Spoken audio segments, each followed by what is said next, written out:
King and Yates, they bridging the gap. From the US to Dubai, put pins on the map. Ball is life, and that's a fact. And a baller's life, about that exact. King and Yates, they bridging the gap. From the US to Dubai, put pins on the map. There's a time to score and a time to assist. Ain't no I in team, let the winning commence. From generation to generation, game don't stop. The new and old school got the game on lock. It's all legendary, it's all necessary. We all been all-stars before February. And after that, King and Yates, after racks. Man. It's been a little while since we heard that one. It's been a little while since we heard that, man. BTG Nation. What's up, man? Let's give it some action. Man, if you don't stop pushing that damn horn. My bad. Man, BTG Nation.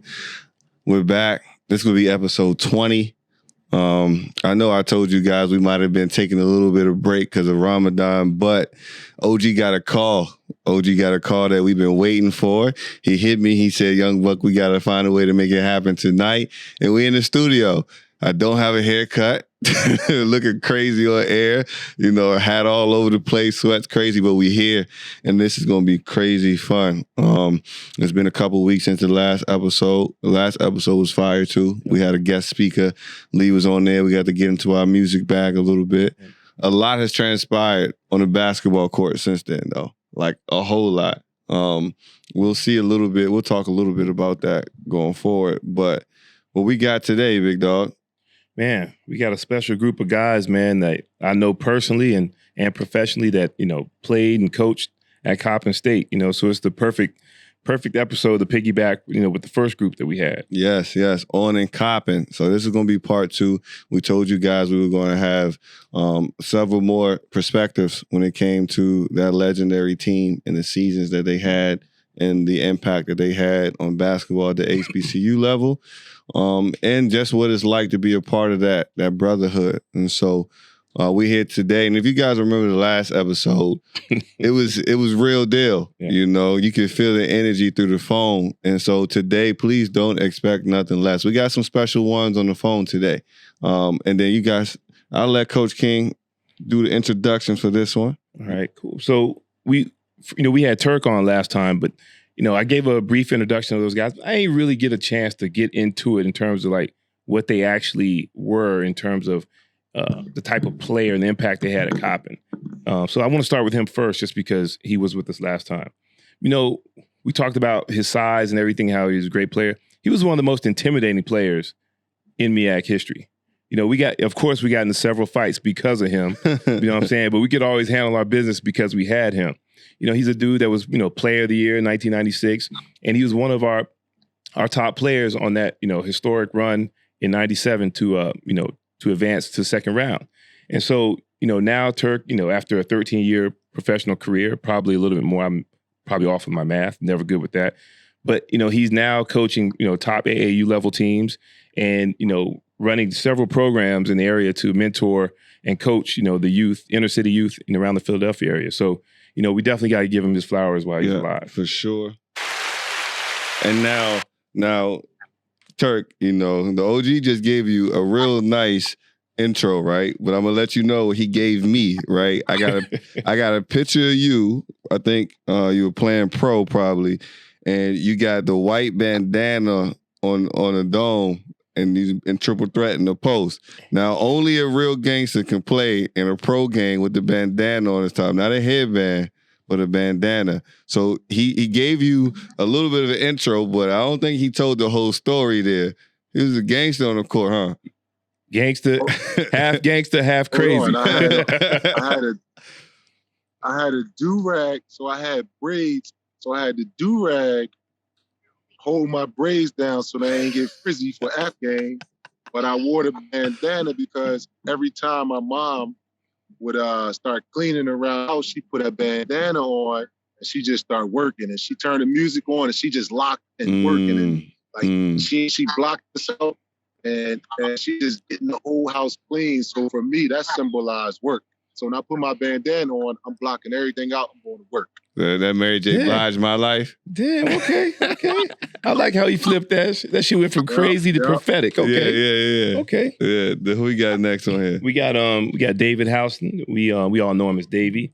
He was a member of that Coppin State team from '97. What you got to say, man?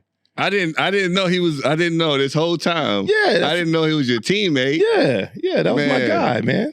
That was my guy. So Davey was on that, '97 Coppin team that that's talked about in the documentary, and he's also head coach of West Potomac High School in Alexandria, Virginia. So there's been many battles between T.C. Williams where Coach Ryan played, and I coached against Davey, and since we left, they've had some success. So, I say now it's probably a bit of a rivalry. But, he's been there 16 years as a head coach. And, he has over 200 wins, which is big time. We got to clap that up. 2 district titles to go with that. And, what's probably most fulfilling for me to watch, one of my, fellow teammates have success on the high school level is the fact that he's coaching with his pops. Oh, that's dope. He's got his pops on the bench with him, man. So that's big time, getting a chance to, do the job that you want to do and have your family with you. Word. That's awesome. Now, Coach is Houston, right? Yep. Coach Houston. Now, it all makes sense. Coach King used to pull me to the side before we played Westpo, and he used to give me a little extra pep talk. It was like, you better make sure that they don't get nowhere near close to a W. And I used to be like, man, like Westpo ain't really, what's going on here? Now it makes sense. It's a little personal. I was like, it's the only black coach in the district. Why are you taking it so hard on him? But no, man, nice to have you on, big dog. Yeah, thanks. Thanks, man. Thanks for joining. Appreciate you guys having me on. Drew, 18 years, just finished 18th season. And five titles this year. Oh, yeah. My bad. My math is off. Okay, my bad. Okay. Get it straight. And also get it straight that we were the first team to beat TC when y'all had that ridiculous 4-year run of maybe 4.5-year run of not losing no conference games. We were the one that. Who was coaching that? So I just want to make sure you had that. Huh? You was coaching, Drew? I don't know. I think we lost. We're the next cat. So next guy we have. I appreciate y'all having me though. Yes, sir. Sure. Thanks for joining. Is Kyle Locke. He just joined us. Thanks, Kyle, for getting off your conference call and joining us. So Kyle is a guy that was at Coppin, helped Coppin win 4 MEAC titles and advanced to the tournament once. And he's 10th all-time on Coppin State list for 3-pointers made. And, Coach went on to, coach in college at Washington University and then come back to Coppin State and coach. And so, he's been a fixture in the Baltimore area in terms of coaching, after his playing days. And a funny thing about a coach, an interesting thing is that he has coached 3 of his kids to the highest level of high school basketball. 2 have been Division I players, 1 a professional. 1 will be a professional next year.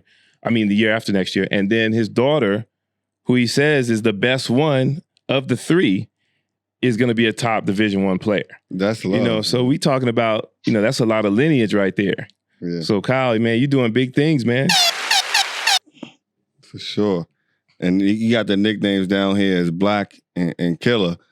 And so for the people in Dubai, you don't see, it's a lot of culture we said we got to bring to Dubai. And when you hear nicknames like Black and Killer back home at the crib and you on the court, there's only 1 or 2 things that's going on. Either one, you got to watch your head. For sure. Nice to have Big Dog going. Yep. Can you hear us, Kyle?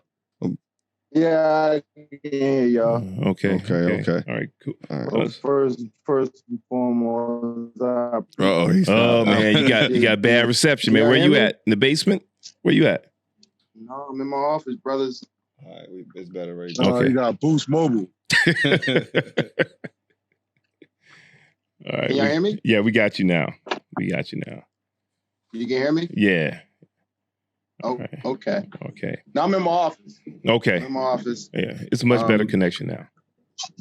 All right. All Perfect. right, cool. All right, next we got Larry Stu Stewart. So, you talk about one of the top players in Coppin history, MEAC history.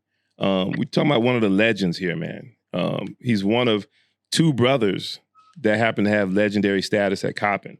We're talking about two-time MEAC Player of the Year, had his jersey retired, almost 2,000 points, a little over 1,000 rebounds in his playing career at Coppin, and then had a chance, went on to play professionally in the NBA and then top-level EuroLeague teams. And then, after playing, Stu had a chance to come back, and he's coached, Division I college basketball coach after a few years at Bowie State. Then he went to Morgan State. Now he's at Maryland Eastern Shore.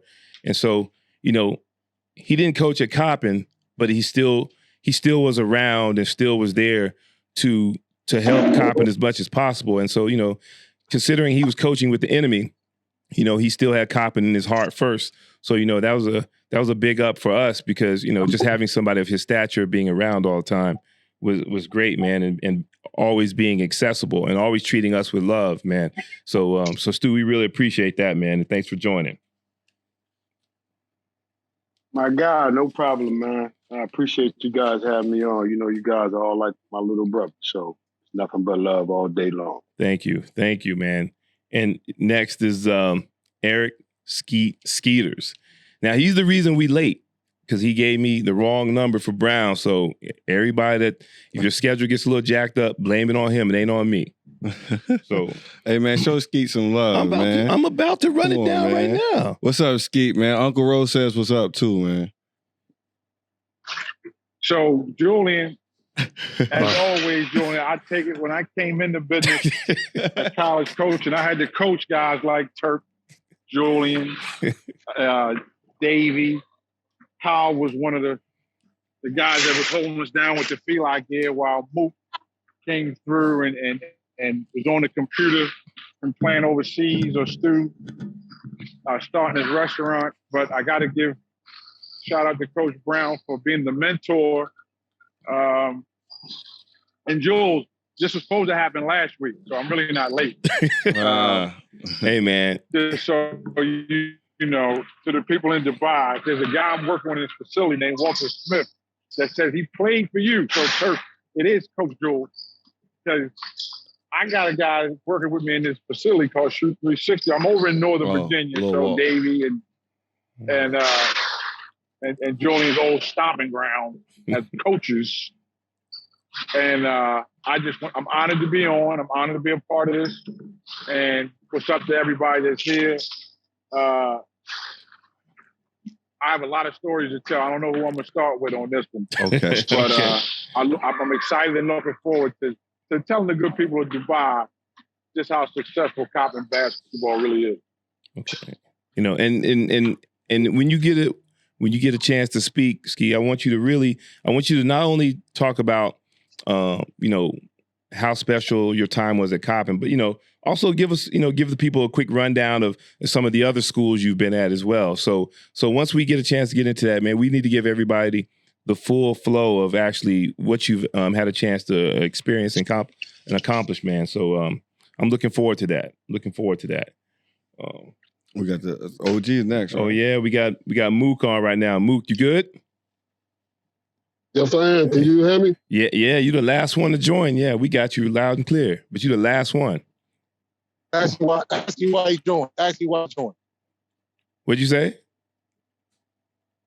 Ask me why you just joined. Why you just joined, Mook? I have no idea. I just got the information. I got two No, texts who just off my called phone. you? Who just texted you and told you to join? Larry Stewart. So listen, man, Mook, I talked to you about 3 weeks ago, right? Yes, sir. And we set this up, right?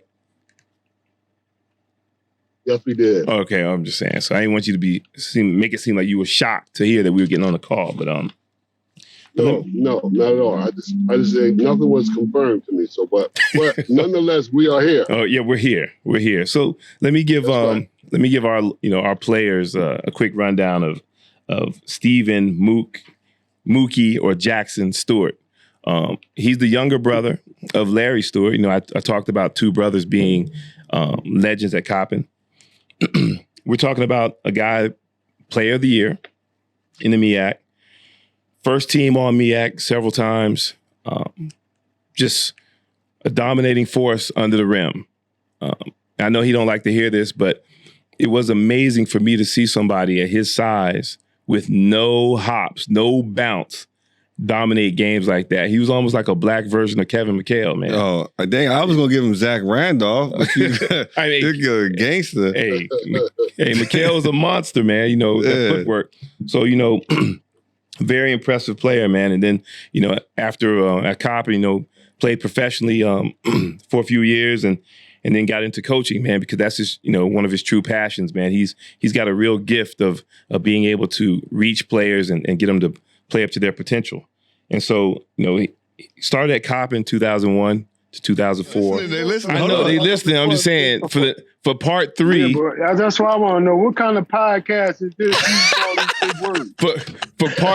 For part 3, there's a few people we ain't inviting back. You know what I mean? No, I got the numbers now. We all good. So Mook, thanks for joining, man. Thanks for joining. Yeah, I was waiting. I was gonna pull your card after you did the introduction, but you acted real brand new. Come on, man. I'm always throwing out something once or twice. Come on, man. You know that. Real PC right now. So last but not least, man, we got Coach Derek Brown. This is what we consider, as Turk once said in his acceptance speech of MEAC Player of the Year, we're talking about the backbone of Coppin State basketball. We're just talking about a genius in terms of X's and O's and just how to manage people.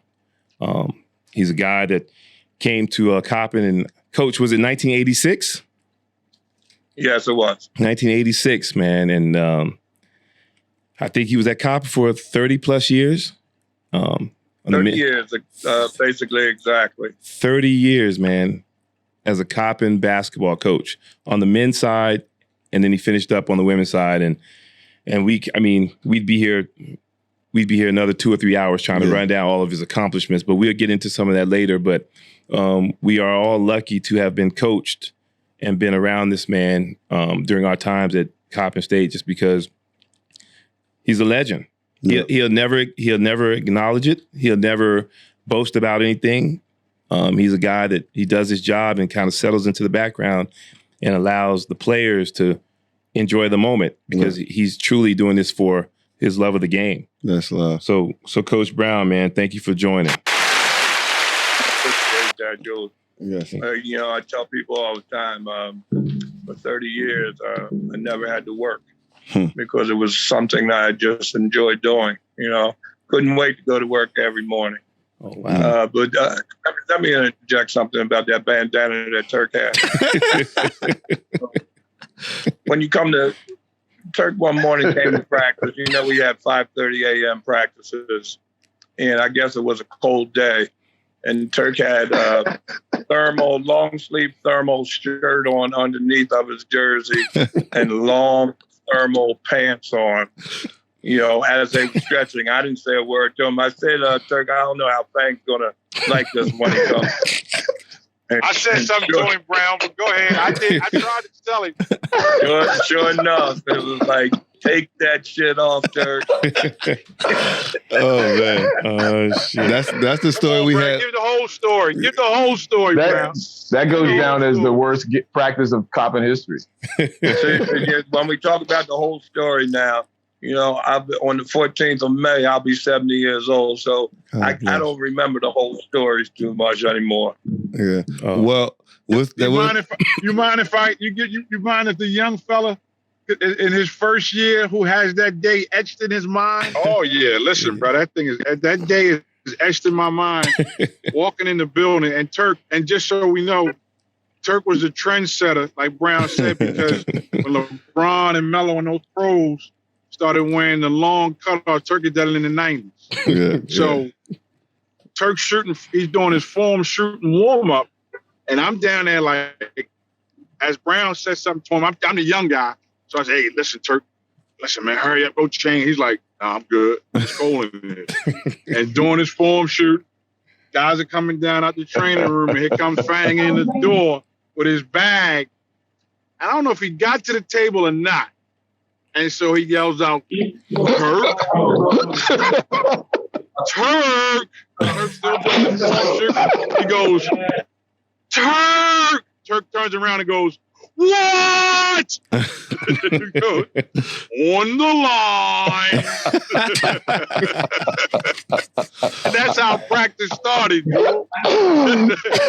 Man. It started. Man. Hey, we didn't see another ball the rest of the practice. We didn't see another ball the rest of the practice. That form shooting was the last time there was a basketball. I got in trouble, right? I was reprimanded for what every basketball player in the world right now cannot play without. I got in trouble for that in the 90s. Right now, there's not a basketball player in the world that can play without tights or spandex. Yeah, but Turk, you had the white. You had thermals on, Turk. You had the white ones with the Come on, Turk. in the joints. Hold on a second. Those weren't. They weren't tights, and they were not Fila. They were not Fila edition. So you was out of uniform, bro. They were white thermals. They were the closest thing. They were white thermals, Turk. White thermals. It was white thermals.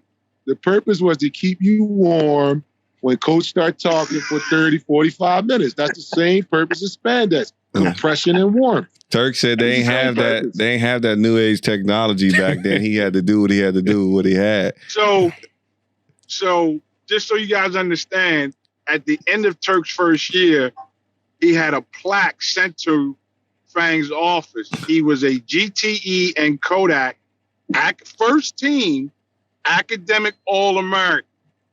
And Fang kept the plaque on his desk. And it says, "Eric, he's never getting it." And I was like, "Come on, man, why wouldn't you get a guy's plaque? He earned it." He says, "Because nobody would ever believe it." No, man. If I told them he was an academic All-American, they wouldn't believe me. Yeah. What's funny is last episode when we had this talk with the first group, this same story popped up. So I can only imagine how it really felt in the real time. Well, let's get into some of those things about that actual team. And I want to start with Coach Brown. Coach Brown, you can hear us well? Yeah, I hear you fine. Coach Brown, the last episode, we had a lot going on, and it was all from the players' perspective. You know, they talked a lot about what it was like coming to practice and work every day and what it was like to play together. But you had the best view of all, right? You got to see those guys become a team, become a brotherhood. You got to see them work through their differences with Coach Fang and with themselves. We talked a lot about how many transfers you guys had coming from Power 5 talents and different things and making them work together. So I'd love to hear about what made that journey magical, and at what point did you realize that this group could be something special? Well, basically, what group are you talking about? The Coppin State group. Basically, I started with Larry in the 90s. I sort of categorized our championship seasons going from 90 to 93 to 97. There's always an argument about which team was the best, and I'll leave that to the players. Hey, Coach, you were on ESPN Plus, and you, by quote, said 1997 best team ever. Well, basically because they did win a game. Yeah. They did win a game. So, you know, I will say that I think the 97 team was probably the best team, followed by the 90 team, and then the 93 team. Mook's not on, right? But, you know, probably the toughest coach in the country, I would say. And the players that we did get, some of them transferred in for different reasons. We had some non-qualifying people back when, the SAT carried a lot of weight. And so they had to sit out a year, and they were biting at the bit to get on the floor and play the following year. So it took some time for all of them to get together and play as a unit. But the enjoyable thing was they just wanted to play. They just wanted to play. And I don't think we had the egos that other teams had. It was just about let's go out there and prove to people in the country that we deserve a seat at the table. And I think we did. Just going from the beating Maryland back in '90, nobody thought we'd be able to do that, and we beat them convincingly. With Mook and those guys going undefeated for a couple of years in the MEAC, and then the '97 team that actually won a game where I think it was unanimous as our name was being picked to play South Carolina that we could win that game, basically because they didn't have a dominating big man. And we said guard to guard, MEAC guards, I'll put them against anybody in the nation. And I think we proved that with a, 13-point win. Mm-hmm. That was pretty convincing, and probably should have won the next game also. Yeah. Now, Coach King has kind of told me that you were like the Tex Winter of that team, like behind the big personality of Fang. That was you, kind of the quiet genius. Hold on. Talk to us, Turk. Hold on. We're gonna stop associating Coach Brown with Tex Winter. Because Tex Winter couldn't do what Coach Brown did. We had attitudes. We had problems. We had backgrounds. And we weren't as good as those people that Tex Winter was working with. Coach Brown did it with nothing. You see what I'm saying? Like, we was nothing. He built something from nothing. So I think he above a Tex Winter. But just so y'all can understand, he was like the brains behind it all. Right. Well, who was that? And real quick, Coach Brown, and if I could humbly say, Julian, to confirm what Turk was saying, most coaches in the business, I don't care what level you're, high school, college, or NBA, come off a coaching tree. And I learned this from Brown and Fang, was that they were self-taught. So even like Rick Pitino is off like Hubie Brown and Jim Boeheim's coaching tree. Mike Krzyzewski's off of Bobby Knight's coaching tree. Roy Williams is off of Dean Smith, and Dean Smith was taught by the coaches at Kansas. And so the lineage of Coach Brown and Coach Fang and what they accomplished at Coppin State really starts with them. They created their coaching tree. I don't think, and Brown, you can correct me if I'm wrong, you and Fang weren't assistants to anyone else in the coaching profession, correct? Basically a summer league. Yeah, so self-taught. So imagine that, a college basketball program that was dominant in the 90s as any program in any level. Kansas, UNLV, Connecticut, Duke, and Coppin have the highest win percentages and conference championships at any of all college basketball in the 90s, in the 1990 to 1999. So to reinforce what Turk wants everybody to understand, what Coach Brown and Coach Fang were able to accomplish, Coppin State basketball were from guys that were self-taught coaches. They built that program, in the words of Phil Booth, brick by brick. And I'll leave it at that. Yeah. He did like a Coppin State almanac. Yeah. That's a gem right there. Let me just say that we did coach 8 years of Fang and I of junior college basketball. And we did Phil Booth was one of our players at Gloucester County Community College, and came down to Baltimore with us. Damn. Going back to a coaching tree, My last year in high school, we won a championship. We were 27-0, and I was coached by a young man named Gary Williams, who went on to win a national championship at Maryland. So I don't know if you can put me under that tree or not, but there was a lot of clinics that I went to during those years, put in the money, and probably heard every big-time coach in the nation at one time. It was called the Medalist Clinic, and just about any coach that you can name back in that day, I listened to. I listen to Hubie Brown on television now. Mm-hmm. He was the best at all of those clinics. He's still teaching like 101 basketball when he talks, but he was fantastic. Yeah. And we actually ran our first offense at Coppin. We ran Hubie Brown's offense. So, it's been, I can say it again, I didn't work for 30 years. It was just enjoyment, Coach. Just to have those players and just go to work every day. Coach, I want you to come back to that just before we wrap up at the end, because one of the questions I have at the end is something that you can definitely relate to, and it would be great for you to speak on this along with everybody else just before we finish, because our players and young coaches in this area definitely need to hear that.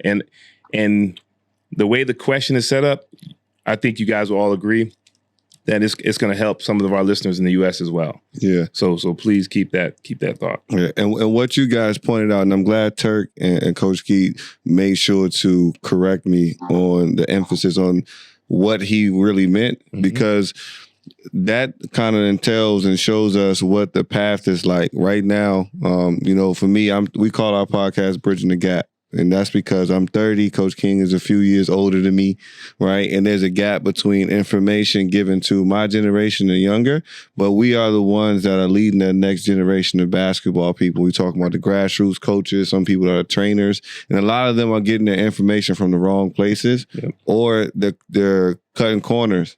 And they're not going to those coaching clinics, and they're not getting any information from a Coach Brown or Skeet from anybody from their elders. So they're leading the next generation, and they're coming into college unprepared, or now because of the transfer portal and everything else, they're not even getting the opportunity to get there because they don't get the right information. And so right now we are trying to place an emphasis on the coaches, the young generation of coaches being better and being more efficient with their education about the game.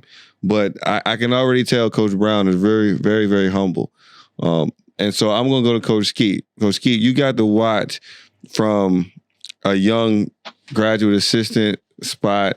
And I remember before I went to grad school, you know Uncle Ro. I always refer to him as Uncle Ro, the podcast listeners know. But I met you before I knew that Coach King and you guys had history. I remember that night going to Uncle Ro's house when he was coaching at Mason, and you were there at dinner as well. And I remember. Oh, wow. Yeah, okay, young fella. Now it all comes together. Exact. Oh, okay. Okay. And I remember Uncle Ro. I was talking to Uncle Ro, and I remember him telling me, he was like, "Look, I know you love basketball and all these other things." He said, "But you're smart, so you don't have to be in the basketball game like I do."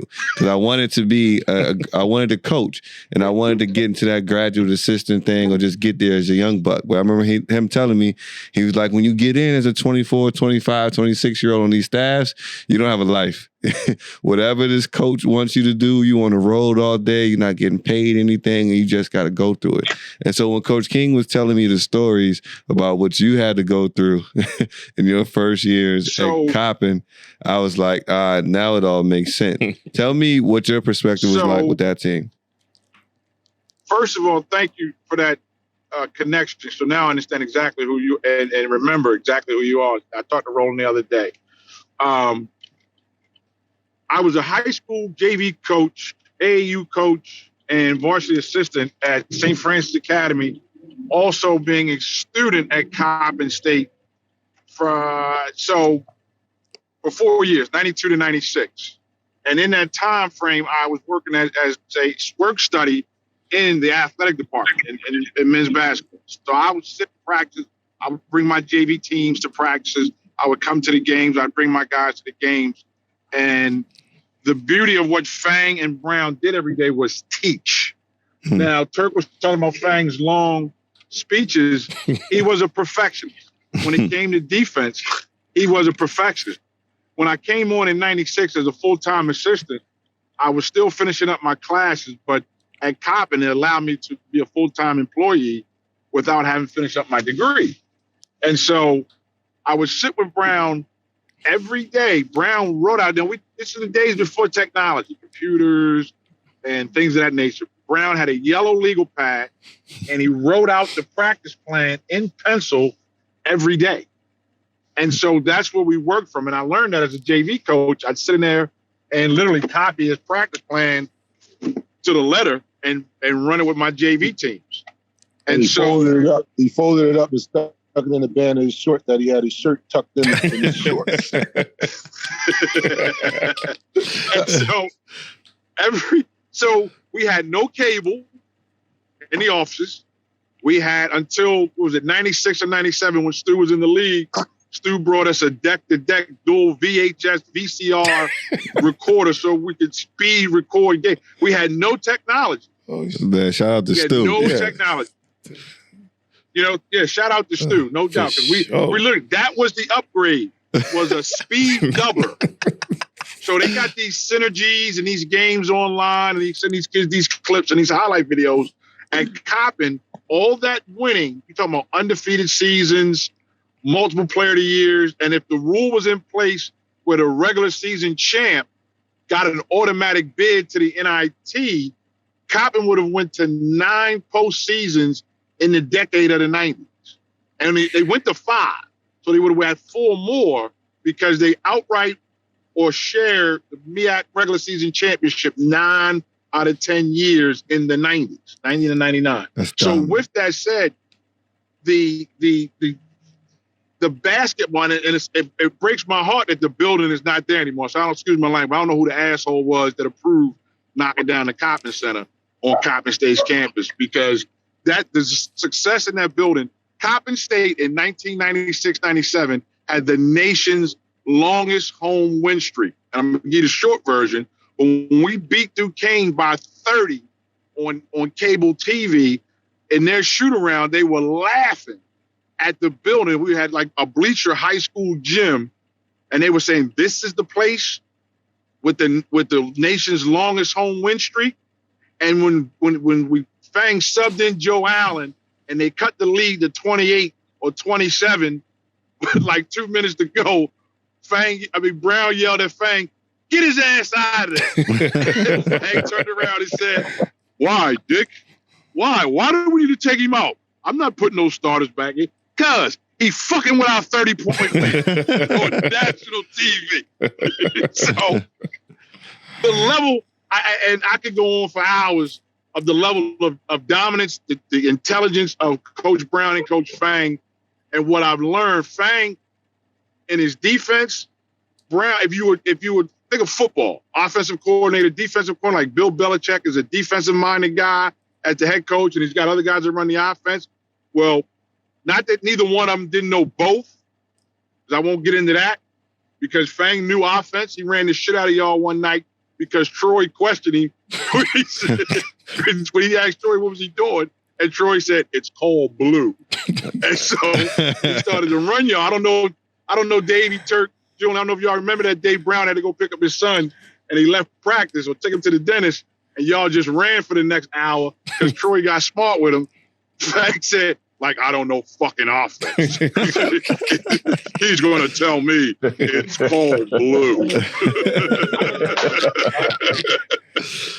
So the teaching and the talent level. Let me not discredit the talent level, the transfers, and the guys who were all Philadelphia, all South Jersey, all the all public league in Philly. We had a few guys from the local areas, Baltimore, DC, Maryland, Virginia, and got the talent level. Let me just put it this way. That 97 team, that 97 team we had, and Brown, you talk about the almanac. I got that etched into my mind. Look at the box score. Look at the stat sheet. We had 8 different guys lead us in scoring in one game throughout the course of that season. Fred Ward, Kareem Lewis, Turk Mott, Reggie Welch, Antoine Brockington, Danny Singletary. I think it was Julian King, and I can't remember the 8th guy.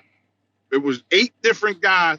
For one night was the leading scorer in a game for Coppin State basketball. That's that 97 team. I was fortunate enough to be. That was my first year in college coaching. Didn't make much money. I definitely didn't make much money. I made grad assistant money compared to what it is today. Yeah. But the talent level and the intelligence of the coaches, I still have today. Like, I'll leave you with this. Kenny Taylor, may he rest in peace, was our strength coach, and he was the wrestling coach. And so on Christmas break, Turk, the weight room was right across from the office. Yeah. And Turk would put his weightlifting sheet in a file cabinet by Brown's office. So he was coming in like 2 or 3 days over the Christmas break. I'm like, Turk, what are you doing? What are you doing? He's like, I'm doing maintenance. I was like, what is that? Now, again, I'm a first-year coach. He says, from whenever we stopped lifting on October 15th, wherever they maxed out with KT, I bet you not near dude on this team can come close to what they maxed out at. And I'm like, okay, so what does that mean? You're lifted. So come February, March, I'm going to be stronger than anybody in college basketball because wherever I stopped at, wherever I maxed out at, that's what I'm still lifted. 3 days a week, I do upper body. 2 days a week, I do legs. To this day, when they do maintenance work throughout the course of the season, guys lift. That was the first time I've heard of. Now, maybe that's not the first time it was ever put in, but my thing is the intelligence of an individual player. We had no one else lifting on the basketball team but Turk. Now, maybe Turk brought some guys in there with him on the off days. I don't know. But I learned maintenance from Turk and Mott and our Christmas break, and on his own would lift 5 days a week during the Christmas break. Yeah. I'll say this just before I send a question towards Stu. Ski, I'll say Davey used to lift all the time too. Because if you remember, maybe you don't remember this. Yeah, Davey used to lift all the time because Reg used to always say Davey would do 6 days a week upper body and 1 day a week lower body. And so so Reg said Dave was shaped like the Brown Hornet. So Turk wasn't the only one lifting. He was just the only one lifting the right way. You know what I'm saying? So, my bad. Thanks for that clip. Thanks for that interpretation, Joe. Nobody knew what a Brown Hornet is, man. You just went 50 years back. That's why you're 50 years old. Hey, we all old. That's everybody know who the Brown Hornet is. But this next one is for you, Stu. I think Kyle just joined us. You being a Coppin legend and getting a chance to play after college and coach on the college level. How much heat did you take from being at Crosstown Morgan State, man? He was at Morgan? How do you handle that, man? I mean, hey, Jake, you must don't really know me. I don't take heat. I don't deal with heat. You know, people know me, so they know where my heart is. But they also know that, you know, this is work. This is an opportunity to make money. Yeah. So, you know, it ain't personal, it's business. So everybody know where my heart lies. So, you know, it wasn't no heat. It was all fun. Just like I would tell the guys when we play them, hey, listen, I love y'all to death, but guess what? I'm trying to win this game today. Right. Okay. So, you know, it's all love. You know, my heart bleeds the blue and gold all day long. But when it's time to make money, I'm going to go to anywhere. Gotcha. You know, I always just wondered about that, man. You know, if you know, whatever, think about some of the practice. All and fun, all love. Okay. Yeah. You got some more questions? 'Cause I'm about to ask him the real stuff. You can go ahead. You got a question for Stu? No, for everybody. All right, go ahead. I know everybody's sitting on their hands. Yeah. Right? Like I said, I've been around a coach. He didn't really give a good introduction for me, but he was my high school coach. like my mentor, family, and then he dragged me out to Dubai for what? No, don't interrupt. No, I don't like that shit. You said I didn't give you a good introduction. I said you would introduce yourself because you talk all the damn time. Look, here we go. So this ain't no problem with that shit. Here we go. So he dragged me out here to Dubai. I was supposed to only be here for 2 years. We're here 4. He told me I just had to do 4 days of work a week or whatever. I've been working 24 hours, even during the pandemic.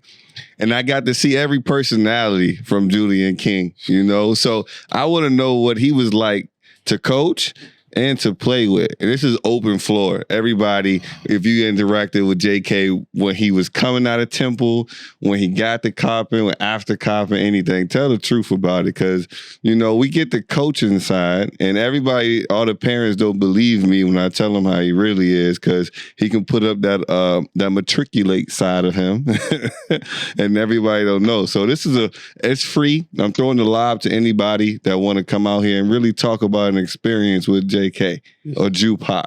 This some bullshit. Just don't use matriculate anymore unless you're referring to entering college or university. He on his TI energy. I'm gonna have to be out of this question. I ain't play with coach. Yeah, and you rightfully so. You know what you guys see right now? This me, nice guy. You know what I'm saying? Work hard and try to help young guys. Come on, man. Come on, stop it. See, look. I think that Julian came with a wealth of talent from Temple, on the floor, intellectually on the floor, and physically on the floor. Had some great games, had some highs and lows. I'll say that. Highs and lows.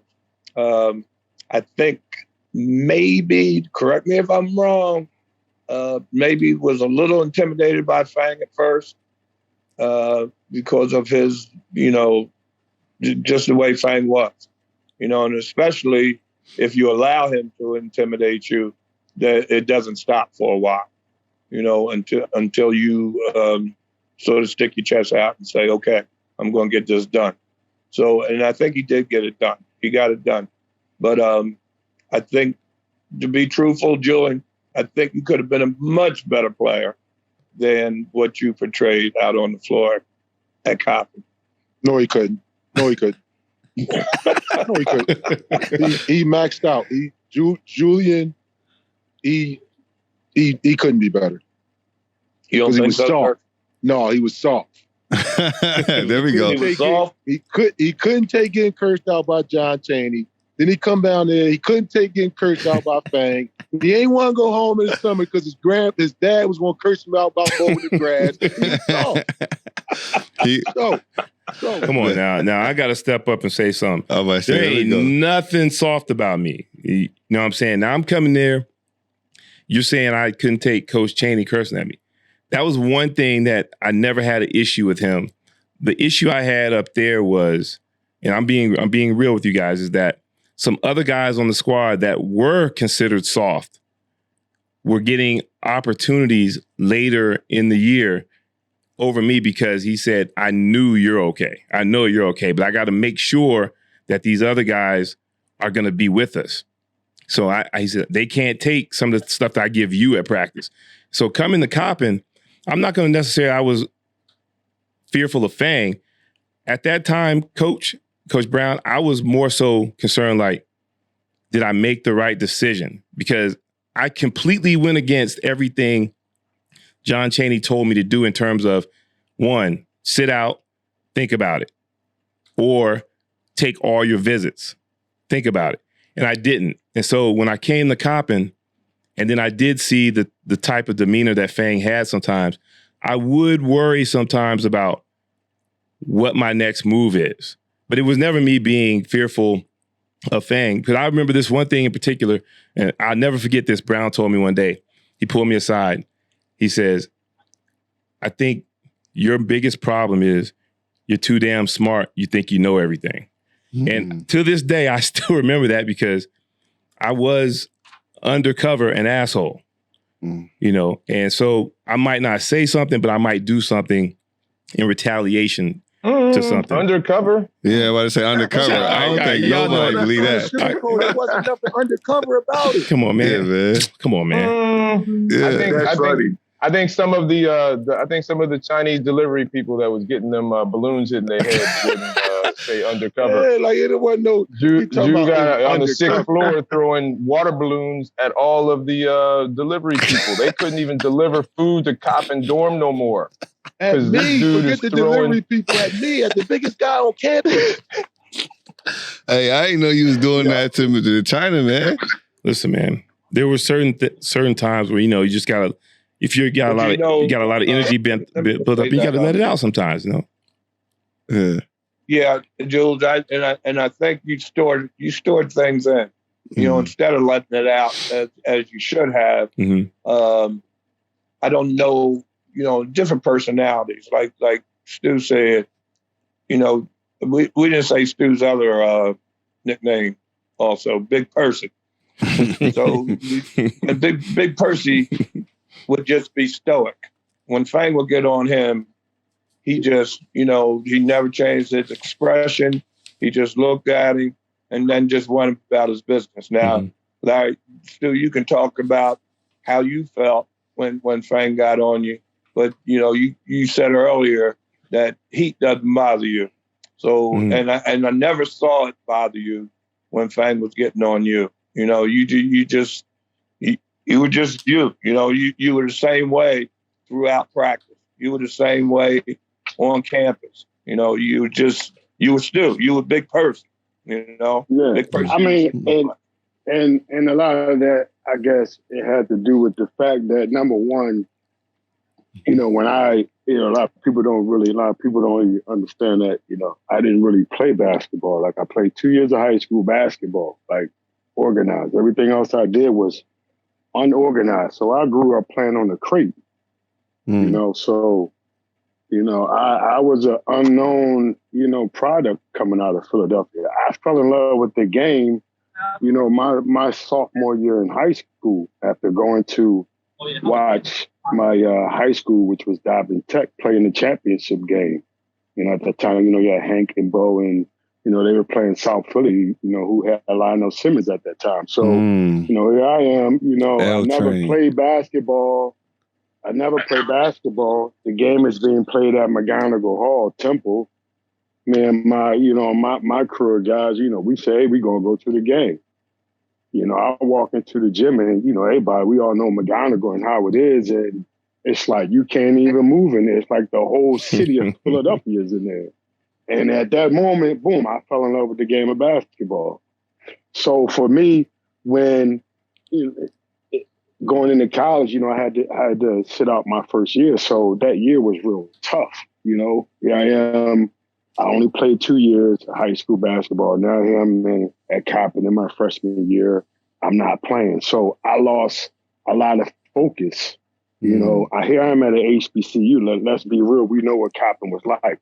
You guys reap the benefits of a lot of our success. But when we first got there in '87, Coppin was, it was crazy. So I lost my focus in that year. So going into my sophomore year, we getting ready to play. Here I am thinking, I'm the man and all this kind of stuff, And, Fang is just riding me. I don't know how close he was to the season at that time, Brown, but, he's just riding me for like 6-7 days. And like Brown said, I was the type of guy I just didn't say anything. There's no purpose in words. You gotta produce what I'm gonna say. I'm gonna go show you. So, that's just the type of person that I was. But, he rode me so much that it got to me. And I said something, I snapped. And, it was like the first time I ever said something. Everybody just like stopped moving. From that point on, you know what it was. It was on the line and we just ran and ran and ran and ran and ran and ran. But out of that, I didn't get the opportunity to start my first college basketball game. And that woke me up. I come up under a guy named John Harnett, who, is a legend in Philadelphia. And, and like everybody said, you're also dealing with a different time. So you couldn't just pick up a phone. So just to give you a little bit of how bad things were at Coppin. As Stu was saying, when we first started out, it was hectic. It was hectic, and we had to go into when we got basically kicked out of there and had to find another place to live. Yeah. And Bruiser Flint was the assistant coach at the time. Yep. And Fang told him to get the team and take them to the mall. Walk around the mall, and then I'll call you when we find another place to live. Yeah. And that's one of the greatest stories ever. One of the greatest stories ever. And to add to that, we had to store our stuff inside of, I think it turned into the weight room, I believe. It was the training room that turned into the weight room. Yes. We had to store our clothes in there. And then when our classes and stuff ended, when it was time for the van to, take us back, we would go get our clothes for the next day. What? That's wild. Wow. Like people don't understand, like there was no cafeteria on campus. Wow. Right. There was no cafeteria. We basically found these apartments to go to that weren't furnished. So, we got money together to where we bought all of the furniture ourselves. And carted it all in our cars to these different apartments. I think we had 4 apartments, and guys were happy. Hey, Russ, and then the rest is history. From that point on, the rest is history. Do you understand what I'm saying? That's what you call a coaching grind right there. That's real. Well, Coach, I'm glad you brought that up, Coach. A few times on this podcast, we've talked about what guys like John Chaney, Fang Mitchell, John Thompson had to do as far as doing everything, driving the bus, maybe cleaning up the gym, sweeping the floor and all those things. And that type of grind and what that cost and what that built as far as culture for a team. And we have a lot of young guys that are listening that say they want to be coaches and they don't understand what all that entails. That means you're a counselor some days, right? That means sometimes you are taking up everything from out the gym. But talk about what that grind did and how that helped you relate to your players. Because I hear a lot about how your guys were managed differently because of you and how you can manage so many different personalities. And Coach Keith, for you too as well, because you're at the point now, it's been 20 years or so between that first grad assistant job and now, and you've learned so much in between there, but you had to do everything from the bottom up. Well, I think I basically was the buffer between the players and Fang. As hard as and as sharp as Fang was, sometimes I had to go to them and just sort of explain things to them, how things were, how things are going to be if we just stay the course. Things were very tough in the beginning, very tough. When we first started talking about going to Coppin, I did call Gary Williams and I asked him about it because this was a move. I had basically never been out of the city of Camden other than going to Philadelphia. And this was a move that I was going to make. And the thing he told me, he said, if you're going to be a Division I coach, you're going to have to sleep, eat, and drink basketball 24 hours a day. And that had always stuck with me. If you don't love the game, if you don't just have a passion for it, you're in the wrong profession. Because I think in order to be successful in anything, you have to have that passion, you have to have that love.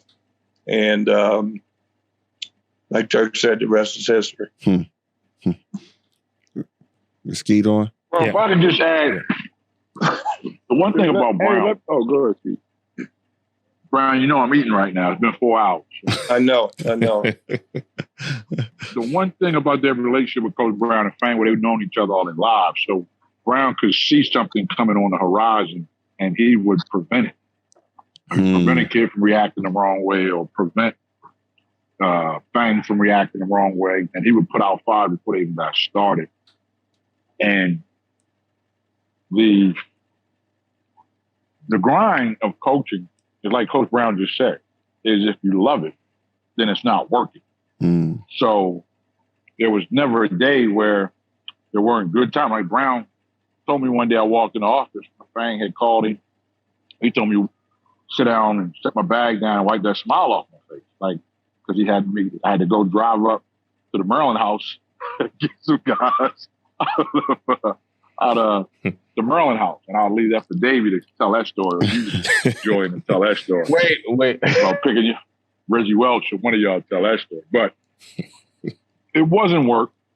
And the thing about it was you knew the guys when you played, wherever you played, were tough. Mentally tough, physically tough, and can overcome a whole lot of circumstances. A lot of the losses that Coppin took in the non-conference game against the Power 5 team were at the buzzer, were by one, were by single digits, were in overtime. So even though they lost a lot of games playing against those Power Conference teams, they weren't blowouts. Mm. They knew when they beat Coppin, they beat a great team, not a good team. They knew that they beat somebody that was good enough to play them in their conference. And bang, when it came to conference play, and Mook and Kyle, this was your guys' time when I was coaching high school. I remember him walking down the baseline of y'all and telling y'all, we're not MEAC. We just happen to play in this conference. Mm. We play, we work, we teach at a level that we can play with anybody, anywhere in the country at any time. Only thing is we're in the MEAC conference. That's it. But our level of play, our level of toughness, our level of talent is beyond this conference. And it's proven in the success of everybody, every team that came in there in the 90s. Every team.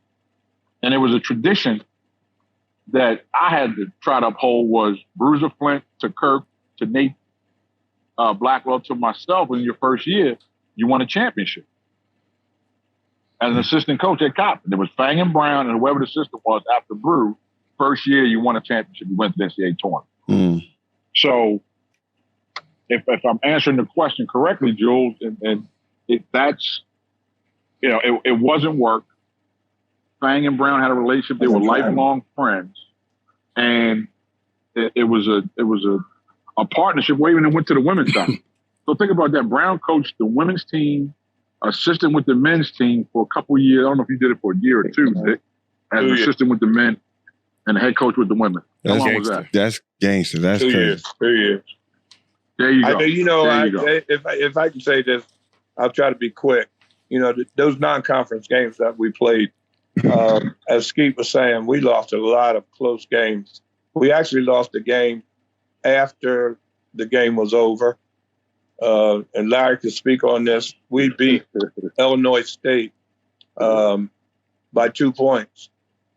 And the buzzer sounded, and we were all walking on the floor, and one of their players just randomly was going to shoot the ball, and Larry just reached over and just wouldn't let him shoot it. He didn't foul him. He just grabbed the ball. And the referee called a foul. Wow. Referee called the foul. The game was over. The referee called the foul, and we had to put the boy on the boy went to the foul line, made 2, and went into overtime, and we lost the game in overtime. That's crazy. These things were incredible. We one of the happy moments was we went out to Creighton, and Creighton was, if I'm not mistaken, they were, if not top 20, top 30. Yeah, we beat them out there, and it was basically a home and home game. And they sent us $20,000 not to come to us and play the next year. Mm. So, we had some games. We've been all over the country playing, and you had to be up by 20 points with 5 minutes left to go in order to win the game. Damn. Which is understandable because they're paying you money, come out there. You're not supposed to come out there and win. Right. But where teams out there wanted to play us because they wanted a good game. Right. They were going to beat you, but they wanted a good game. They didn't want a total blowout. So, that non-conference schedule basically set us up for conference play. Now, we did have to get used to coming back and having guards just go past us in the conference because they were so quick. You know, the conference was different than playing those bigger teams out in the Midwest because they passed the ball around a lot and then threw it into the big man. Where in the MEAC, they're coming down the floor and the guard's going to try to go by you fast. So that was the thing we had to get used to. But that non-conference schedule did toughen us up for the conference. I want to touch on. Can I say as a coach, I used to go see Coach Brown on a regular basis. I was a freshman and JV coach. Coach Brown, you may not even remember. I used to just drive up there and just like spend an hour or so in your office. Yeah, I remember. And I would always just ask, like, you know, what's the new stuff? Like, draw something up. And I always just felt like, you know, X's and O's. I still to date haven't met a better tactician on the whiteboard.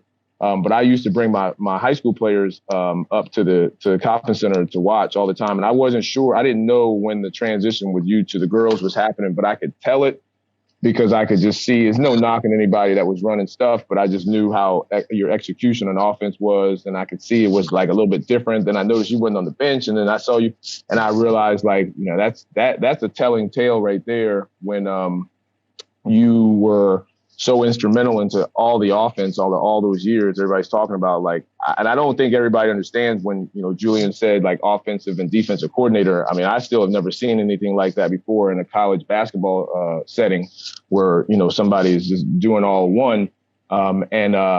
When you wasn't there, it was so obvious from many of us that, you know, that was coming to the games to see how some of the execution wasn't as sharp, or it just wasn't, it didn't have your name on it. And, you know, listening to you now and knowing that it had your name on it for, I guess, the previous, 20 years, then it was obvious why it took a hit. So I just remember coming up and getting stuff from you on a regular basis. And you probably didn't even know I was coming back to Virginia using that stuff all the time. So I really appreciated you for that, and, you know, everything you did for Coppin with all the offensive execution. And I remember I was hurt and sitting in the office that they're talking about, and I would just listen to you and Nate the year before, and then you and Skeet just talk basketball all day long. And I remember when there was the double deck VHS, because y'all would record in like TNT games the night before, and we could just sit there and watch it the whole day. But just I just never knew somebody that was you were like executing offensively and defensively at the same time, almost like playing chess with yourself on a board, which I just really haven't seen that before. So I just want to point that out. And can I say something, because you guys are talking about, you know, the coaching and the grind, and you know, how it's just hello? Yeah, you got it.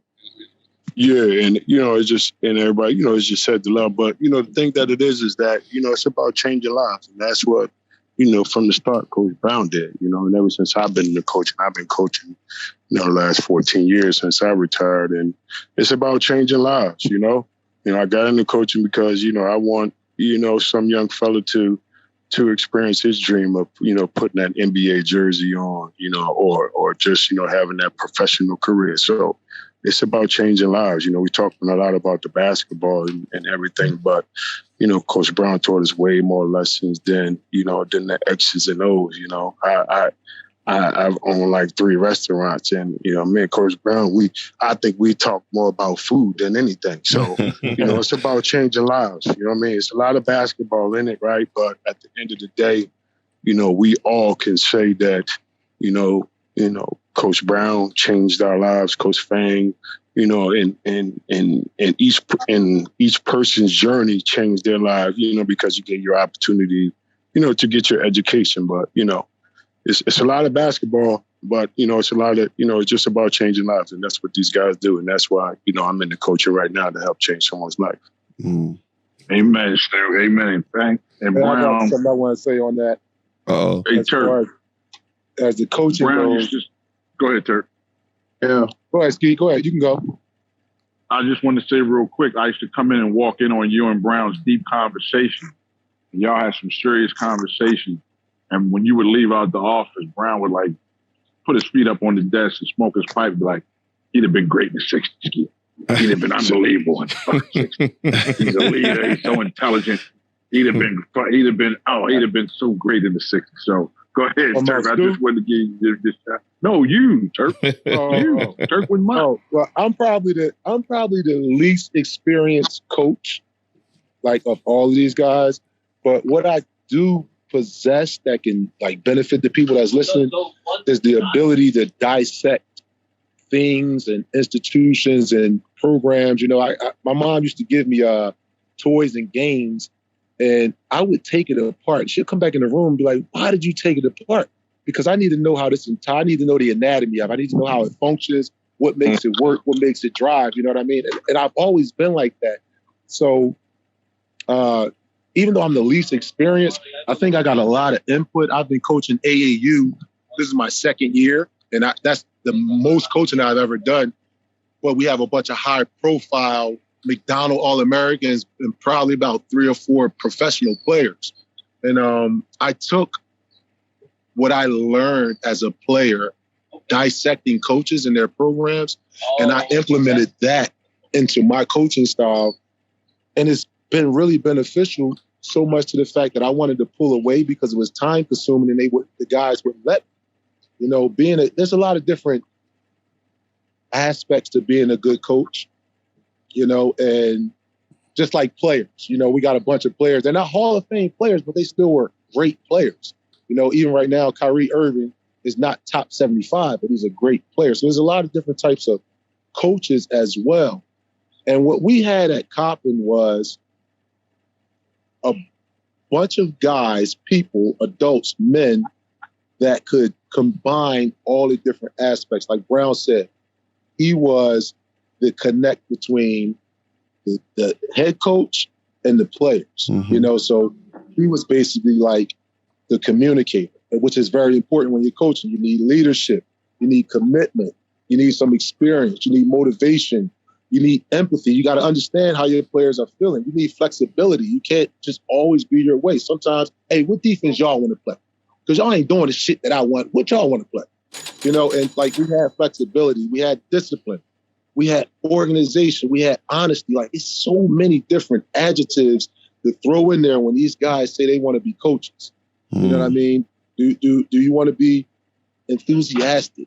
Do you possess emotional intelligence? Can you step outside of the X and O's and find out what this player is going through in his daily life? You know what I mean? Can you listen? Can you motivate? Do you have knowledge? You know what I mean? So it's a lot of different things. Do you have integrity? It's a lot of different things that go into it. And I've sat down with like Hall of Fame coaches and just absorbed what they had to say, like Pat Riley, Rick Pitino, Red Auerbach, you know, and the short time that I had, they all gave different perspectives of what they look for in players and what it takes to be a good coach. And what I realized is we had all of those things in Fang and Brown and Coach Skeet, Coach Nate Blackwell. We had all of those things. I don't even know if they knew that they had it, but their coaching style possessed everything that we needed. So when you look at how guys like Reggie Welsh, Julian King, Turk Wilmot, Antoine Broggerton were not wanted by other programs, were considered bad seeds. And these guys took the bad seeds and made a winning NCAA team out of it. It's because they possessed all of those things. You know what I mean? So what we need, like, for example, I needed emotional intelligence. I needed empathy. I needed someone that knew how to communicate with me that would allow me to voice my opinion. You know what I mean? I couldn't play for everyone. So after about 5 years of playing professional ball, I wasn't picking my team anymore that I was going to play for. I was picking the coaches that I wanted to play for. What the head coaches like, what the assistant coaches like. I stopped picking cities and I started picking coaches that I wanted to play for. What situation will I be the most successful in? Now, Turk, you know what I mean? So that right there, that last statement right there, that's important for the youth right now. right? I remember sitting at tables and listening to my uncle talk, and a lot of people do pick schools based on colors. Yep. A lot of people do pick schools based on location and what the weather might be like there. But then when they get there, the coach cares nothing about them, and you don't get those years back. So everybody that's listening, that's young, and that's just for everything. You don't just pick it based on what you thought it was. Talk about what you need. Look at what you need as an individual, and then look at the resources that's available to you there, and those resources are the coaches, and does it fit? Right? That's big. We gotta. I just got off the. So as a coach, you have to pick this. As a coach and a player, you got to pick the situation that's for you. Are they going to allow me to be and coach the way I want to coach? And as a player, are they going to allow me to be the player that I am? When I walk it, let me touch on when I was saying I was picking my teams as a pro. When I walk into that practice and I say, Coach, I don't feel like practicing today. I'm tired from my own personal workouts. I need to know that coach is going to understand on game day, I'm going to be there ready and in shape and better condition than everybody that's been practicing all week. I need a coach that understands I don't practice because you call practice. I practice because it's my job as a professional, and I take my body and my body and my job serious. So I'm going to be ready. Today I need to take a day off. And I need a coach that understands you ain't got to babysit me. Right. I'm going to be there. I ain't out in the clubs with everybody else. I'm going to be there when it's time to go. Every coach might not understand that. Yeah. I think you just gave us a perfect segue, Turk. Because Coach and I, the one thing that's a little bit frustrating about being in Dubai is that when we get to talk basketball, it's only us two. We don't get to have everybody like you guys in the room with us, right? And so with what you just talked about, talking about players picking the right situation, players understanding the situations they're in, and then being held accountable for it, we've been watching. And Coach, since we started our podcast, Coach has been giving me flack about the new age NBA players because they get paid too much money. And he doesn't say that talking about the superstars. He says that about the middle guys. The mid-level guys are still getting $20 million. A lot of guys getting paid guaranteed money and then don't show up. And so with the season ending for the Nets and then watching Harden, struggle, I would like to hear you guys' reflections on what KD, the Nets, put themselves in, dealing with Kyrie, dealing with a new coach and Steve Nash, and then dealing with a player like Ben Simmons. Like a lot of you guys are Philly guys, so you're on the street and you got to really hear about and you get to see. I know when I was home, I actually was around a lot in Philly and got to see Ben Simmons out and about and see how he moved. And I could tell that he wasn't a Philly guy, what they needed for him on the court. Right. And so you guys have been able to sit, and this is time for us to kind of reflect on and get some other opinions. But what do you guys think about how this Nets season ended and what it says about Kyrie, KD, and then Ben Simmons and Harden as well? Well, for me, my opinion of it is the new era of basketball has just been exposed by Coach Popovich. So, Udoka was a assistant under Popovich for a long time. Yep. Yeah.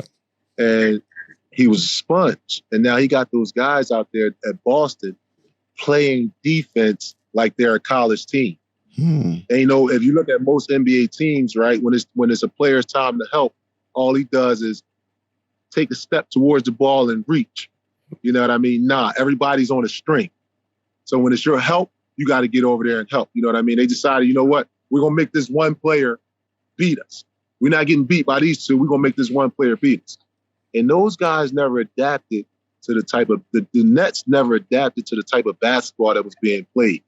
We got to go back to college basketball. We got to go back to the rudimentary fundamentals of basketball. Keep the ball moving. When I get cut off, swing it to the open man. You know what I mean? Not the prima donna type of basketball that most NBA teams play. They just got to be by a college team.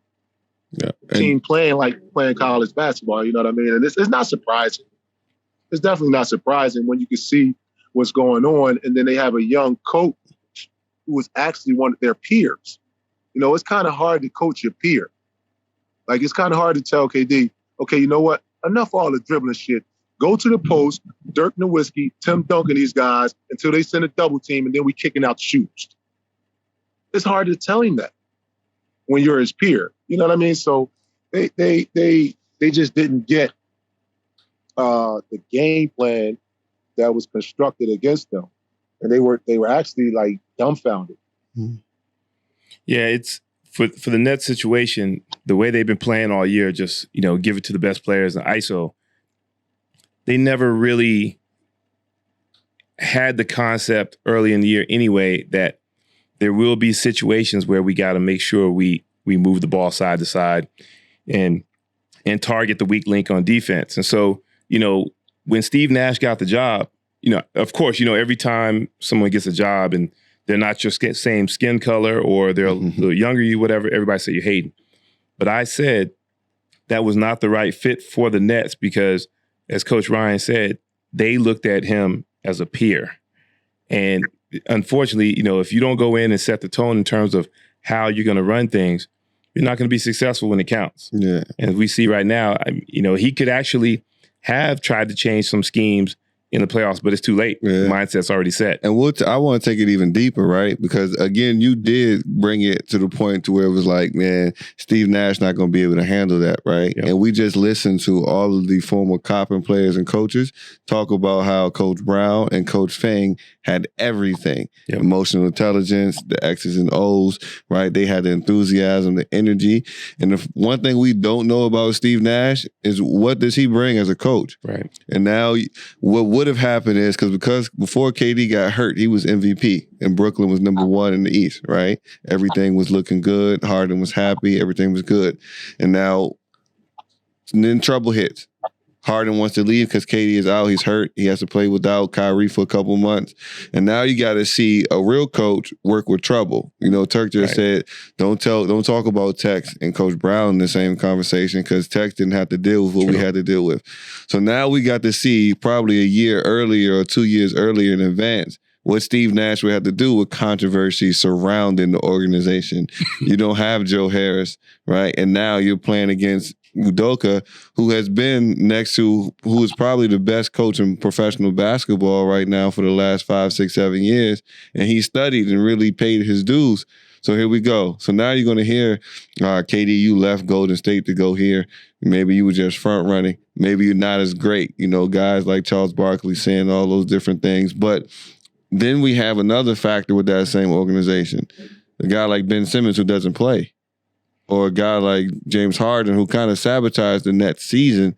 But how do you guys that are still around the game of basketball, how do you make sure that the youth that you're coaching don't take on some of those personality and habits of the people that they're watching? I got a question for Turk and Stu and even Coach Brown in regards to Ben Simmons. Yeah, I'm going to kick it upstairs.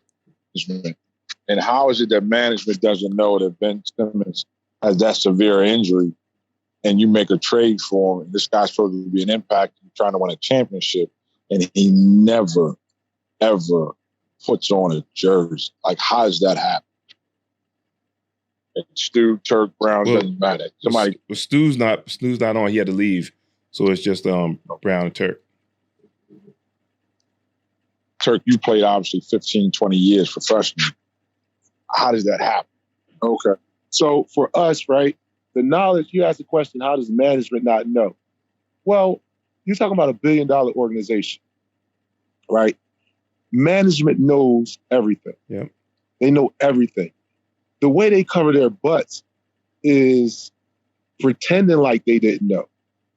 You know what I mean? You're talking about guys that hang out with each other, not just do business with each other. They make phone calls to each other. They have conversations that they're not supposed to have.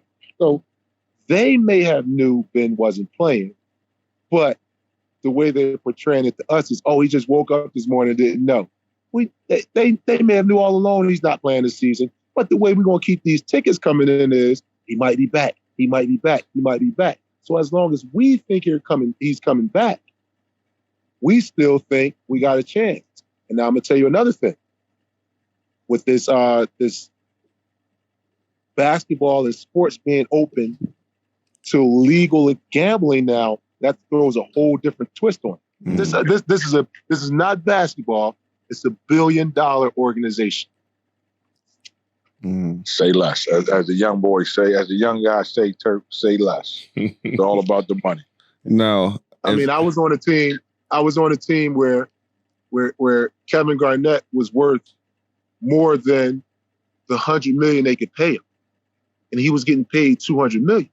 And Joe Smith was worth more than the $80 million they were allowed to pay him.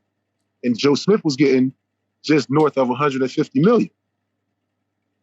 And when it all came out, how they were getting paid, Minnesota lost his playoff privileges for a few years. So we're talking about $1 billion organization, and what you see on TV and the newspaper is not always what's happening. 99% of the time is not what for sure. But having Ben Simmons there though, like you see him as a player, and you guys see they could have used him in some capacity, right? And what are you guys seeing? Because I told Coach early, I was like, look, this is a pattern. As I said this before, but look, LSU, he really wasn't locked in all the way.